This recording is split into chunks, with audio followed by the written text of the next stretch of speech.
इस 24 आवर में नाजिया जी आपका स्वागत है। आपसे हमारा सवाल है कि इलेक्शन कमीशन कोरोना को लेकर बहुत ज़्यादा चिंतित है और सभी पॉलिटिकल पार्टियों से वो निवेदन कर रही है कि या तो चुनाव बाकी चरण के एक दिन में कराएं या फिर बड़ी बड़ी रैलियां, बड़े बड़े रोड शो को बंद करें। इस बारे में आप इलेक्शन कमीशन से कितना सहमत हैं? देखिए, इसमें कोई इफ एंड बट्स वाली बात नहीं है। इंसान की जिंदगी से ज्यादा इम्पोर्टेंस और अहमियत किसी भी चीज की नहीं होती है। और मैं जिस पार्टी से आ रही हूँ, भारतीय जनता पार्टी से, उस पार्टी में सबसे ज्यादा वैल्यू, सबसे ज्यादा अहमियत जनता को दिया जाता है। तो अगर कोरोना वायरस बहुत तेजी से फैल रहा है और जैसे कुंभ के मेले के बारे में हम लोगों ने कल न्यूज में सुना, सही तरीके से सहमत हूँ। और मुझे लगता है कि सभी पार्टियों को थोड़ा थोड़ा कॉम्प्रोमाइज करने की जरूरत है कि जिससे आम जनता को जान की बाजी ना लगानी पड़े, आम जनता को अपनी जान ना गंवानी पड़े, क्योंकि जिंदगी सबसे ज्यादा इम्पोर्टेंट है, सबसे ज्यादा महत्वपूर्ण है।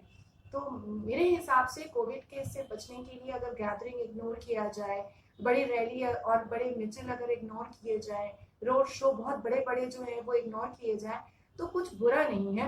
क्योंकि भारतीय जनता पार्टी को और भी डर नहीं है, क्योंकि भारतीय जनता पार्टी अपने काम से जानी जाती है, बड़ी बड़ी रैली और मिছিল से नहीं जानी जाती है। हम तो फिर भी कोविड का बहुत ध्यान रखते हैं। जितने भी नेशनल न्यूज होते हैं उसमें कोविड का बहुत ज्यादा ध्यान दिया जाता है, सोशल डिस्टेंसिंग का बहुत ध्यान दिया जाता है। मैं हमेशा मास्क में रहती हूँ। मैं जब भी मीटिंग मिছিল भी करती हूँ तो मेरे हाथ में सैनिटाइजर होता है, मास्क होता है, और मैं सोशल डिस्टेंसिंग का बहुत ज्यादा एहतियात रखती हूँ। तो ये सब बोल करके मेरे जोश को और मेरे मनोबल को तोड़ना नामुमकिन है। अगर मना करना है और अगर एहतियात बताना है चंद लुच्चे लफंगे मुसलमानों को, तो बेहतर है कि वो जाकर के श्रीमती ममता बनर्जी को बताएं, क्योंकि उन्होंने कुछ ज्यादा ही कोविड का उल्लंघन किया है।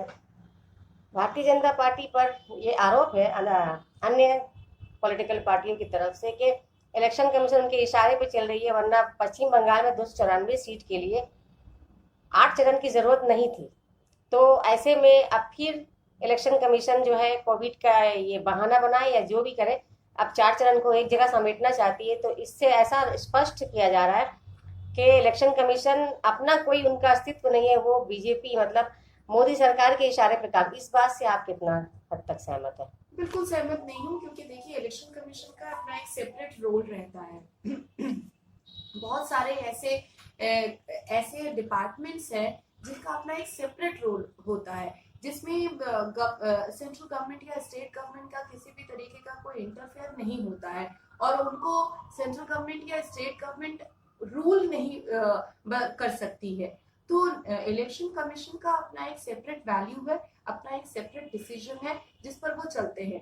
8 चरणों में इसलिए किया गया है, जो बहुत इंपॉर्टेंट बात है। और हमेशा कुछ लोग उत्तेजित होकर के, खास करके टीएमसी वाले बहुत उत्तेजित होते हैं और बदन हाथ पूरा हिला करके सवाल पूछते हैं।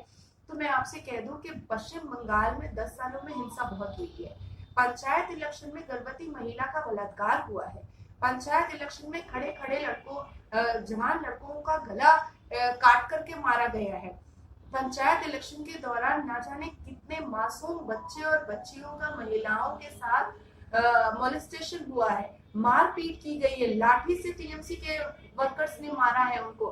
तो पंचायत इलेक्शन का वो घिनौना गुंडागर्दी देखते हुए इलेक्शन कमीशन ने इसलिए ही इतने डिस्टेंस में इसको बनाया होगा, ताकि सुकून से इलेक्शन हो सके।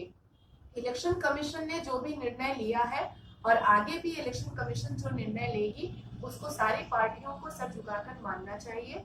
सेंट्रल और स्टेट गवर्नमेंट को ये बिल्कुल भी अप्रूवल किसी ने नहीं दिया है, और ना ही सेंट्रल गवर्नमेंट किसी भी तरीके का इंटरफेयर किसी का चाहता है, और ना ही कोई कर सकता है।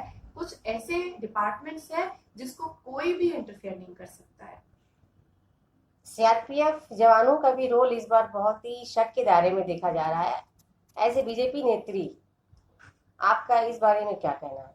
देखिए, इस वेस्ट बंगाल में मैं तो लोकसभा इलेक्शन हो या विधानसभा इलेक्शन हो बहुत सारे स्टेट्स में जाती हूँ, लेकिन वेस्ट बंगाल स्टेट की जहां तक बात है, दीदी और दीदी के जो 2 4 8 लोग हैं वो कुछ भी कर सकते हैं। आर्मीज पर वो उंगली उठाते हैं, हाई कोर्ट के चीफ जस्टिस को वो बहुत ही बदसलूकी से रिप्लाई देते हैं। कानून को कभी भी दीदी और दीदी के ग्रुप ने कभी माना नहीं है। कॉन्स्टिट्यूशन का सम्मान दीदी और दीदी के ग्रुप ने कभी करना सीखा ही नहीं।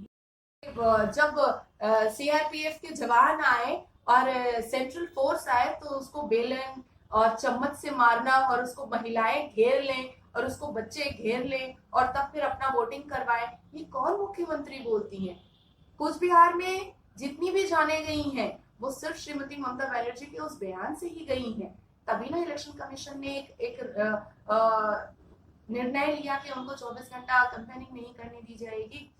तो ये सब चीजें जो दीदी के बहकावे में आकर के, दीदी के बातों में आकर के जो वर्कर्स कर रहे हैं उनके, या जो जनता कर रही है, जो उनकी दलाली में उनके सामने अच्छा बनने के लिए कर रहे हैं, वो बेवकूफ है बहुत बड़े।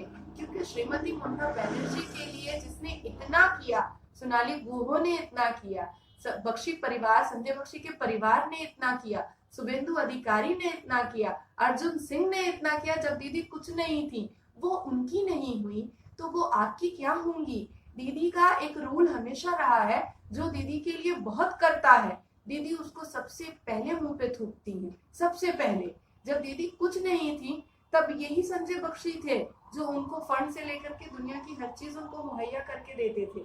ये उनके लिए अपने प्राण को भी प्राण नहीं समझा। ये वही सोनाली गुहो है जो हमेशा मार खाई है वामपंथियों से, और दीदी के ऊपर सबसे पहले उनको बचाने के लिए उनकी ही छाती, सोनाली गुहो की छाती और पीठ हुआ करती थी। वो मार खाती थी दीदी के बदले।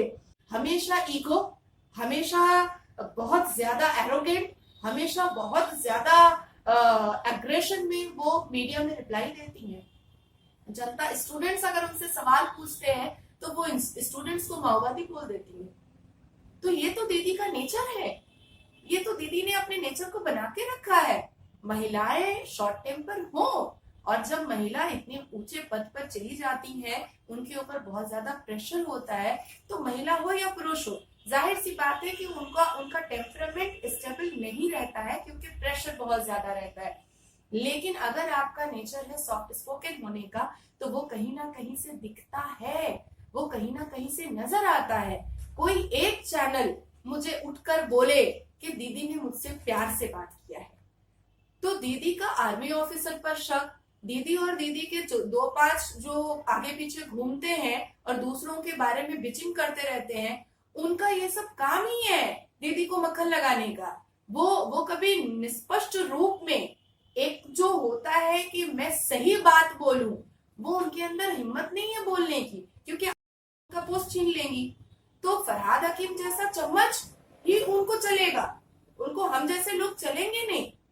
जो सही दिशा दिखाए दीदी को। आज दीदी अगर डूब रही है, आज दीदी का नौका अगर खाली हुआ है, आज दीदी अगर कमजोर पड़ी है, आज दीदी के जितने भी बड़े पिलर थे वो अगर साइड हुए हैं, तो उसकी सबसे बड़ी वजह दीदी का जरूरत से ज्यादा फरहाद हकीम पर यकीन करना, और फरहाद हकीम जिस तरह से बिचिंग औरतों की तरह करते हैं दीदी के कान में, वो ये दोनों चीजों ने दीदी को खत्म कर दिया है।